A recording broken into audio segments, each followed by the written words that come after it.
Research Den brings UAFS researchers out of the lab and into conversation with curious community members like you. No jargon, no intimidation, just fascinating discoveries happening right here in Fort Smith, shared by the passionate researchers behind the work. Prepare to be surprised by what's being discovered in your own backyard. In this installment of Research Den, Dr. Benjamin Lawson, Assistant Professor of History, asks the question, can a garbage mountain become a green lung? In his research, he looks at folks in New York City, Greater Toronto, and Greater Tel Aviv who think so. These cities are redeveloping their huge landfills into public parks, but can decades of unsustainable waste disposal get erased by park redevelopment? Landscape architects and eco-artists are collaborating to find out, though the jury's still out on solving ongoing waste problems. Hi everyone, can you hear me all right? So my name is Ben Lawson and I'm in the history department here at UAFS.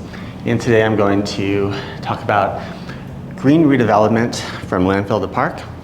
And so the images that I've put up on these slides are images that I had as part of my dissertation.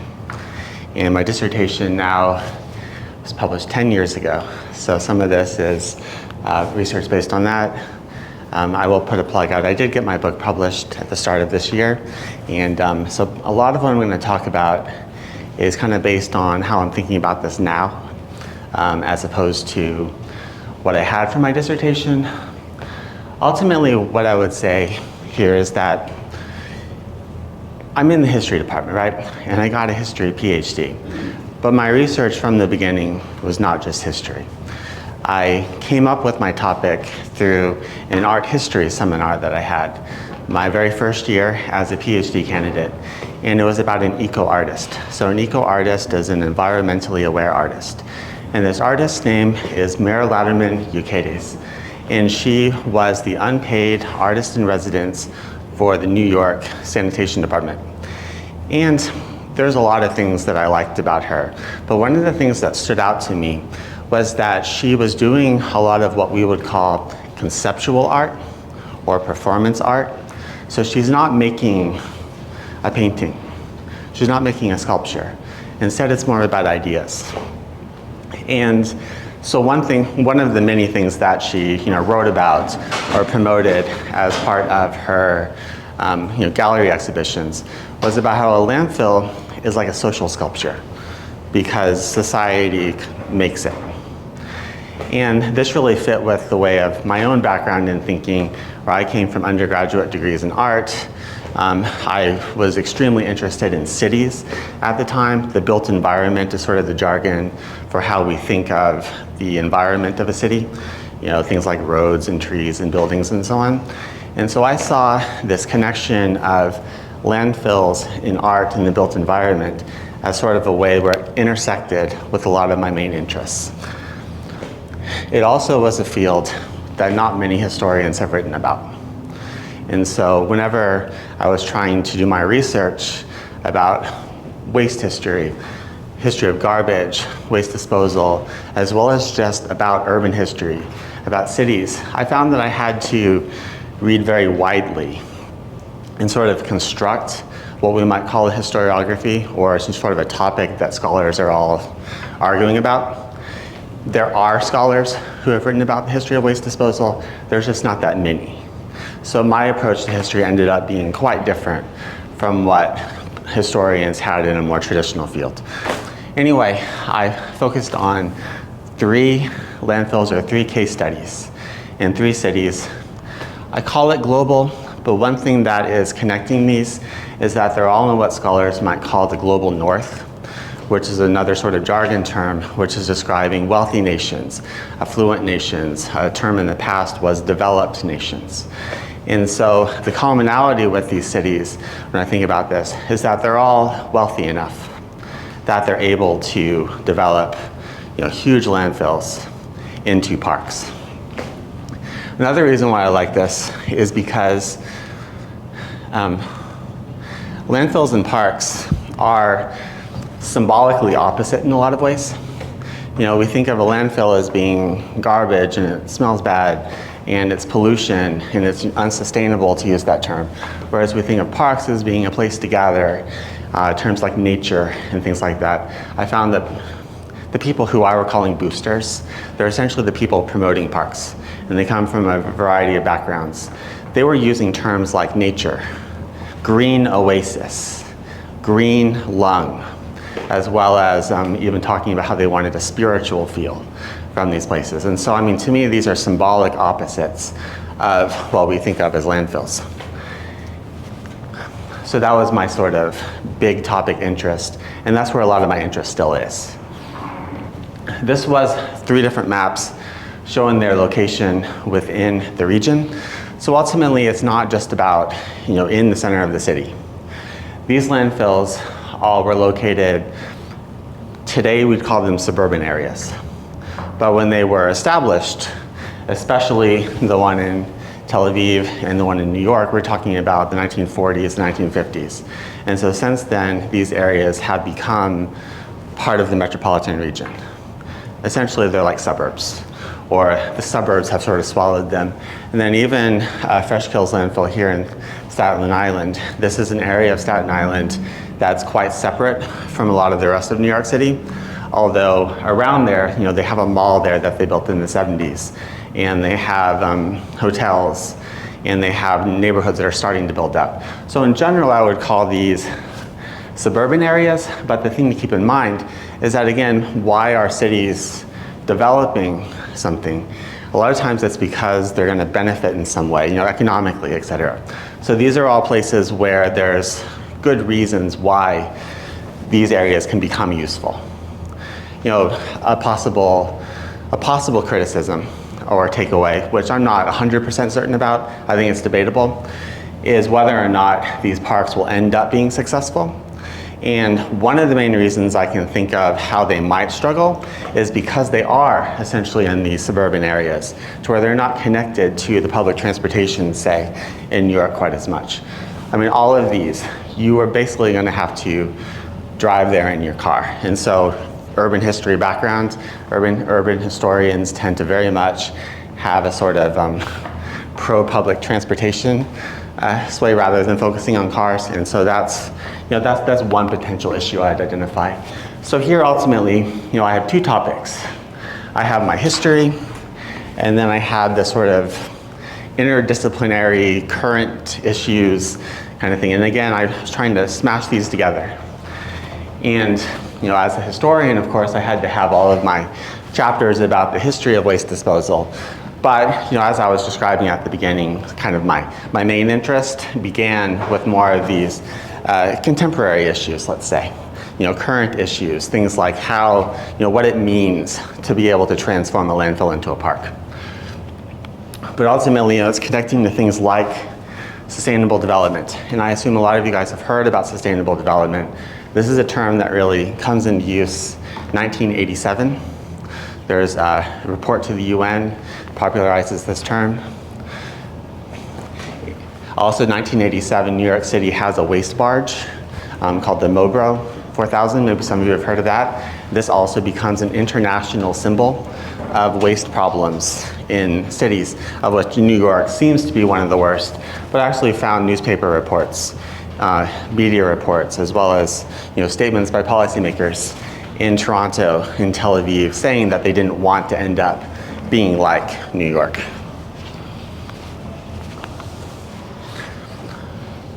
This right here is an image that I found in the City of Vaughan archives. Vaughan is the essentially suburban, or it's a sister city to Toronto, which in the past was part of Metropolitan Toronto, which was a regional policymaking body, which no longer exists at present. But Vaughan is the city that is actually redeveloping this landfill. But this is an image from before the landfill was established there. And so they're saying, oh, we have a choice. Do we want to have a landfill or not? And I should say that there's benefits for a town having a landfill. For one thing, it's going to bring in a lot of revenue. So it's going to bring in revenue, plus they're also not going to have to pay for the tipping fees or the fees in order to dispose of their waste. So they have benefits. But the problem is that a lot of people don't like them. there's a lot of traffic and things that makes it difficult. There's also just the fact that you have to have a landfill there. But this idea of present, past, and future, again, is something I've been thinking about as a historian, because there's the past use as a landfill, there's the present use, especially when I'm studying plans, urban planning and so on, because the plans are made in the present for the future. And so we have a conception of how the future might be, but it's based on where we are now. And so again, as a historian, I was always trying to filter all of these different perspectives and sort of justify why it's history, I guess. Again, a lot of this connects with issues of sustainability. A few of these images, this is a recycling park that still exists at the Hiria landfill in Tel Aviv. One thing that's interesting about all of these, and I was just kind of randomly picking pictures, but for the most part, there's a lot of overlap with these landfills. One of them is that none of these cities has actually developed what we might call a more sustainable system of waste disposal. Even though these landfills all closed around the year 2000, they don't find new solutions. They actually struggle to find new landfills. And again, this is something that fits in with a lot of the history. It gets into things like environmental law and legislation, and then the nuts and bolts of policy about how difficult it is to establish new waste sites. So what happens in all three of these metropolitan regions is that they really struggle to establish new landfills. They also struggle to establish alternative waste disposal facilities such as incinerators, even recycling or compost. It's not simple for them to establish new waste disposal sites. And so a lot of my historical analysis has been sort of dealing with those kind of issues. I've had a lot of people over the years tell me something along the lines of, I must be pro-landfill. I must think that landfills are, the answer, because I was writing about landfills. And I certainly wouldn't say that's the case. I think there's better things than landfills, but I also think that we have to be practical to some degree. And the thing with these metropolitan regions is that landfill was more efficient than the other techniques. I could go in more detail on this, but I think that general point stands. The part where I might agree that they do start to symbolize an unsustainable policy is that these cities are really unable to do much else. And so the landfill in Tel Aviv, the landfill in Toronto, in New York especially, they're in use for about 50 years. 40 years, 50 years, and that's not what their original plan was. That's very opposite of what their original plan was. But they're open that long, I would argue, in part in spite of legislation and regulation, but also because of legislation and regulation. Because what happened with legislation, like in the United States, the solid waste legislation is called RCRA, the Resource Conservation and Reconstruction Act, and it was passed in 1976. The EPA, the Environmental Protection Agency, started, they put forth their standards for regulation in 1979. But what happened is that there's so many loopholes in the law that New York doesn't have to follow it. They find loopholes, they find ways to get through. They find ways to where, just to simplify it, basically saying, well, we don't have any other option. And so the state of New York is okay, fine. And so they keep using that landfill. And so one thing that's interesting about it is, again, I've studied a lot of what I might consider, sort of rhetoric in media, as well as the policymakers speaking through the media, trying to connect to what we consider locals, voting citizens, et cetera. Although a lot of these policymakers are not always elected, so that's another sort of fine line. But the landfills end up becoming a sort of symbol of unsustainability or environmental problems in these cities because the residents are frustrated with them. They're getting too big. And so the sort of story that I'm trying to condense here very fast is that these landfills truly become mountains. So Fresh Kills in New York, when it's closed in 2001, it's the largest landfill in the world. Some people say it was visible from space, but the largest landfill in the world. The landfill in Toronto, which hadn't been in use for quite as long, but once it came online, it was essentially Toronto's primary source of waste disposal. It was the largest landfill in Canada by that time, around 2000. And then the landfill in Tel Aviv, it was the largest landfill in the entire Middle East at that time. So, they truly are mountains of waste to some degree. And so, again, whenever I was looking at newspapers, and I did do a lot of searches, across this broad sweep of time in various newspapers, sometimes national, sometimes local, but there really is a fierce debate, I might say, in a lot of these newspapers, where there's people criticizing the landfills as being black spots. Environmental black spots is one of the terms that was used in an article in Tel Aviv in the 1960s, for example. But there's other terms. They use sort of terms to criticize. And then whenever the parks come around, the plans to build these parks, they come online right around the time that these landfills are set to close. Sometimes they come online before the landfills are set to close. So in other words, whenever there's the decision to finally close, and for New York and for Tel Aviv, it's pretty clear that they're a couple decades behind, I think we could say. For Toronto, they were actually on schedule, so it's a little bit different there. This is some slides that I found about the booster promotion. There's always maps and plans, of course. I just picked one of them from Toronto to show. This one here is from this is a not realized proposal that was part of an art exhibit in the Tel Aviv Museum of Art in 2000, but they're trying to visualize the trash inside.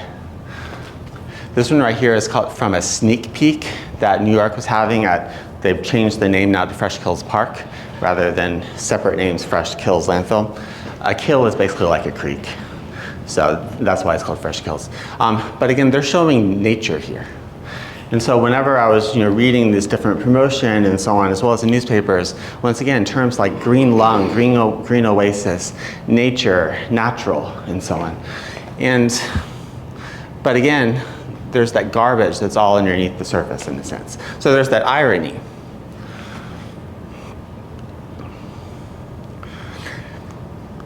One thing though that is important to remember is that there's actually a really long history of landfills becoming parks.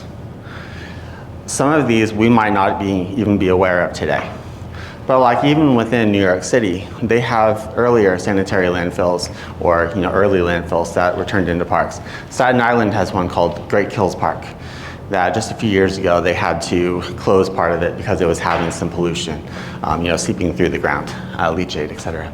But this right here, this is a plan from the early 1950s in New York, and then this is a newspaper article from the mid-1950s in New York, and both of these are showing the Fresh Kills landfill, and they're talking about how we're going to build a park. And then of course, this is the 50s, so we're talking about 50 years, 45 years before this actually does begin the process of becoming a park. And there's a lot of other examples I can mention, and again, for all of these, I think that parks become something that policymakers often said whenever they didn't know what else they wanted to do. This is kind of what I would say from filtering through this, as well as from other cities. Sometimes whenever they know that there's a unpopular site, but you're not really quite sure what to do with it, it's pretty easy to say, oh, it could become a park. And some of these references I'm referring to were just totally offhand, like, oh, this could become a park. Other ones, like these, are actual plans that city officials are weighing through. And so, of course, there's always that local history about why a park plan becomes a park or why it doesn't become a park. Another thing I wanted to say about this here is that sanitary landfills, whenever they were developed, or I could say engineered, there's sanitary landfills, they are engineered. They're not just open dumps. If we're talking about just open dumps, then those of course go back millennia. You know, even the first civilizations, et cetera, they have landfills that archaeologists go back today to study, and that's how we have some of our information about the earliest civilizations.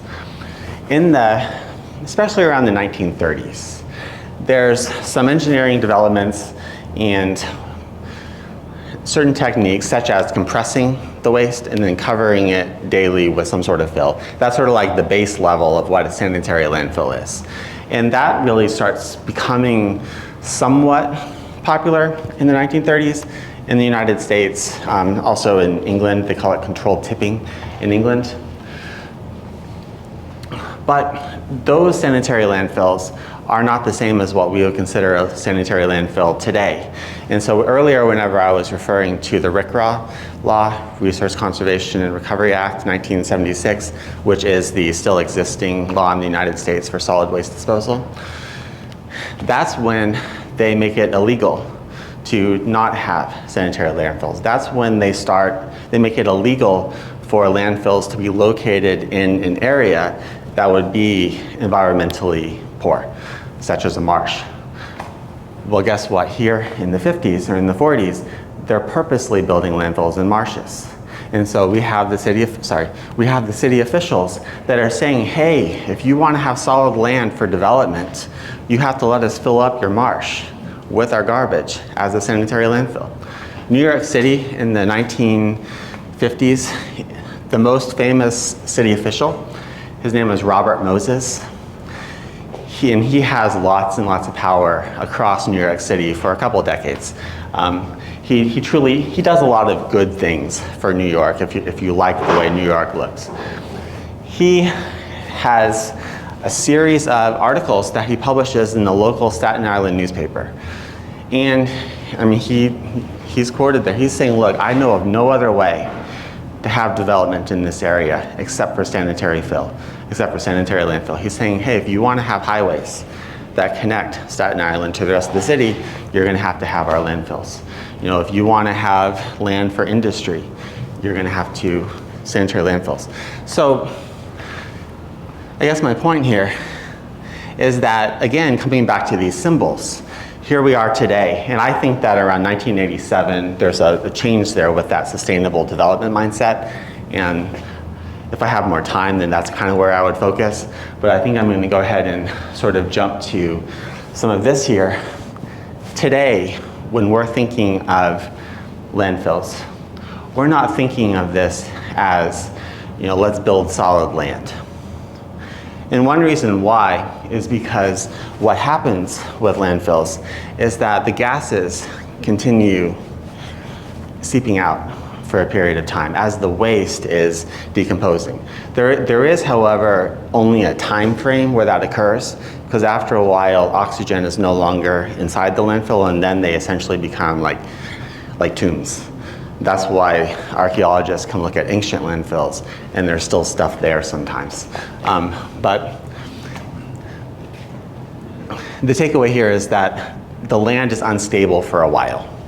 So one reason why you have to have a park rather than, say, a school or a hospital or whatever is because the land is not solid and stable, at least for that period of time before all of the gases escape. And you know, it's roughly about 30 years, depending on sort of the size of the landfill and so on. But again, it's a process. A few other things that are also happening in these landfills is that there's new technologies to capture gas, methane gas and so on for energy. And so this is also something that's happening at these sites. Huria was using this to power its airport or area around there. So I mean, they're connected to a lot of green technologies. And so it's sort of interesting in some ways how these parks, and I don't think I'm exaggerating, especially with New York and with Tel Aviv. The park in Toronto is a little bit on a smaller scale. They're not promoting it quite as much. The proposals for Tel Aviv and for New York were international competitions, landscape architecture firms especially, you know, international leading firms. And if you look at a lot of big you know, name redevelopments across the globe, a lot of the same firms are involved. And so James Corner is the guy who's involved in New York, and a guy named Peter Latz was involved at Tel Aviv for the Heria landfill. But these sites are becoming sources of pride. These are becoming things now that these cities are promoting as something, you know, to be proud of. And again, when you look at the history, and especially through things like the newspapers, I mean, the locals hated these things. I mean, they absolutely hated it. And, you know, they also thought that the landfills were probably making them ill, you know, things like that. So there's this long history of frustration and anger and all of this. But now with the parks, that's going away.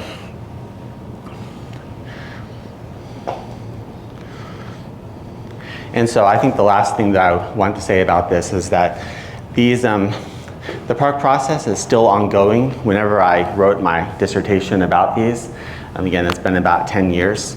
And so I was writing about some of these things while the cities were still voting on whether or not they wanted to include the next stage. But for the most part, the early areas, so the parts that are not part of the landfill mountains themselves, but the areas next to it, those areas, they've opened up a lot. So, you know, at the beginning on one of the slides, I had images of soccer fields that are right next to part of the mounds of fresh kills. You know, so those areas are open. The mounds, for the most part, aren't, but, you know, in the future, I think there's reason for us to be positive about this. I think that these are good projects. The answer that I'm sort of wrestling with in terms of scholarly conferences that I'm going to right now about this is whether or not I think that these landfills, the fact that we could turn them into parks, makes landfill as a technique any more sustainable. And that's a huge question. And in general, my answer to that would be no, I don't think it does, because it's so hard, so costly, so expensive to do it, that I think it'd be better off not to have the landfills be quite that big. But I don't know, there is an argument there. And so that's something that I'm currently wrestling with. Thank you.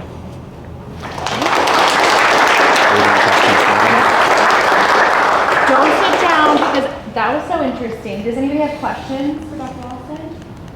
Yeah. So after they've laid these park plans in place and they've created these parks, like, they have plans for, you know, how they're going to transition to landfill, or I mean, how do they go about doing that once they? How do they develop the park plan? Once they get the park place, what do they do next? How do they still have a landfill there? Oh, to the park, okay. Or do they move it somewhere? Okay, so the answer is there still going to be a landfill there? Or like, what are they doing for waste disposal? Yes, yeah. Okay, yeah. This is a great question, and ultimately, yeah, the answer is, sorry, I'm laughing because I find it a little bit funny. The answer is that they basically are trucking waste a lot longer distance to new landfills. For the most part, they are, so New York, whenever this landfill was closed here in 2001, New York was in like the worst possible situation, because the policymakers there had tried to develop a system of high-tech incinerators. You know, the idea, this is what a lot of nations in Europe do.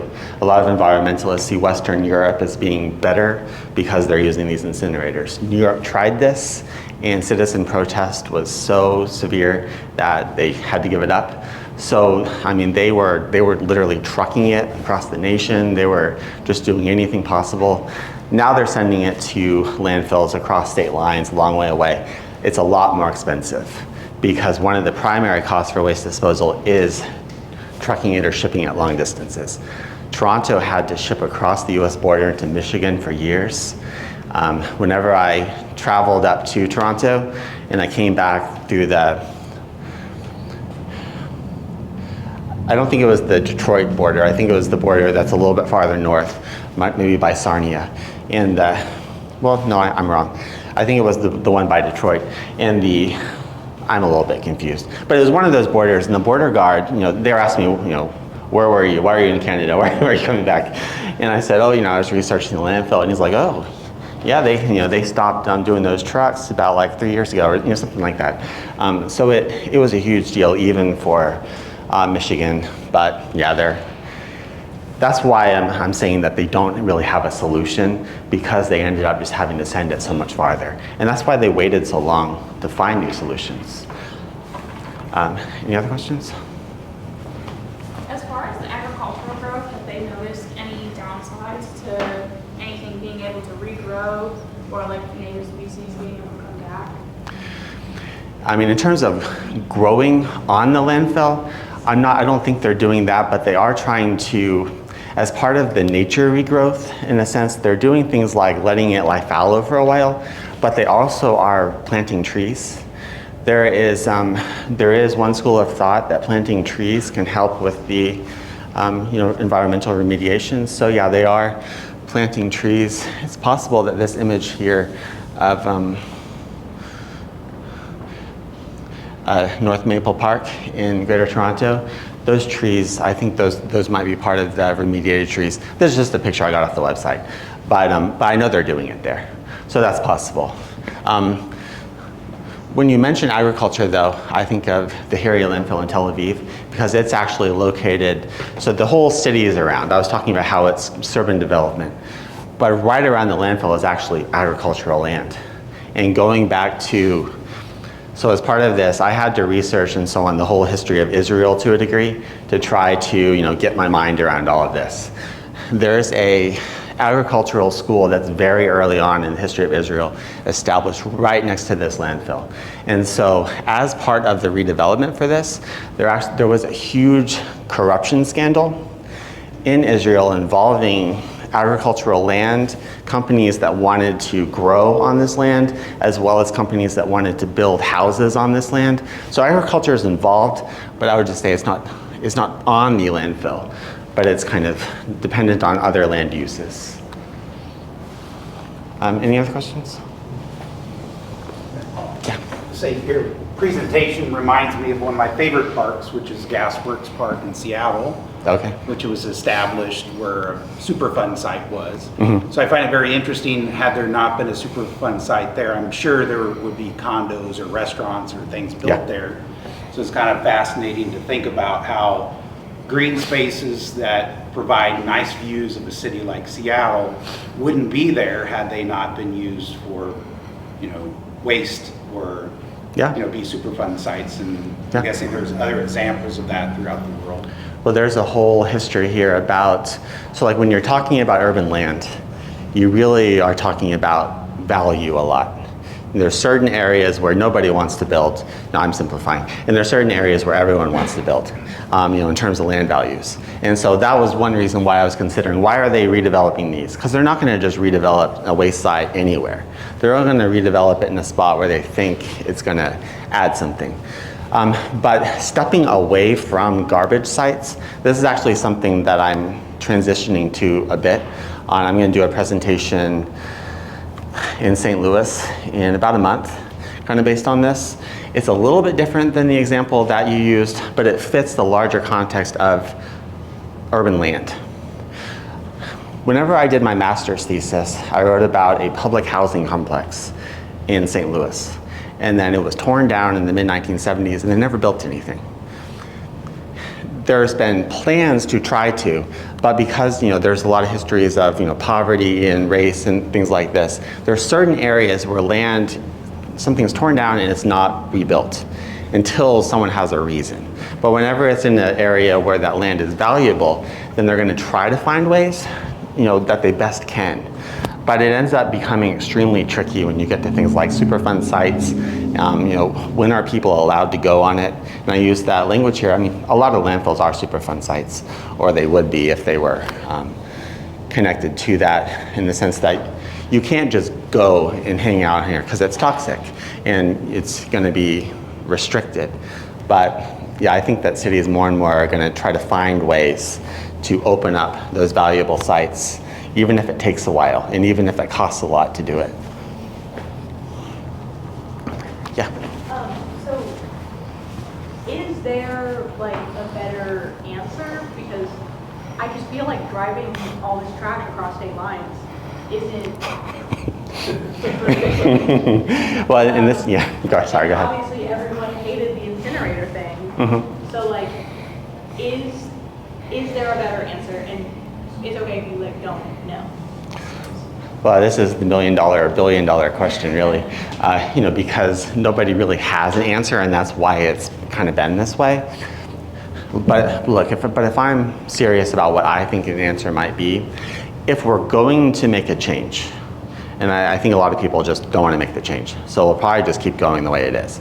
But if we were going to make a change, then I think we would probably start taking things like reduce and reuse more seriously, because it's much easier to not have that waste in the first place. Whenever you're talking about, so Tel Aviv experimented with compost. Toronto experimented with compost. New York didn't. Recycling is up and down depending on the market. Israel tried hitting really hard on recycling, and I think they basically stopped. New York City also tried hitting that really hard. They also kind of stopped. Toronto had a better program. I haven't looked this year to see where they are, but it was better. But recycling with COVID and all of that internationally, the market just bottomed out. So the answer is that if we're going to have something like recycling dependent on a market, then that's not going to be long term. That's why I was saying you have to be practical about landfills. Because based on where we are now, they're the only technique that's able to handle the tonnage that we as a society make. Even incinerators, they can reduce a lot of it, but you still have to get rid of the ash. So for environmentalists, it has to be reduce and reuse. But then again, I don't know if everyone's ready for that. This video was collected by Dr. Dan Maher and Dr. Matt McCoy and edited by Riley Beaker, Ray Gossick Ambassador Intern. This video is a production of the Sound Collection Lab, located in the History, Social Sciences, Philosophy Department, originating from the University of Arkansas at Fort Smith.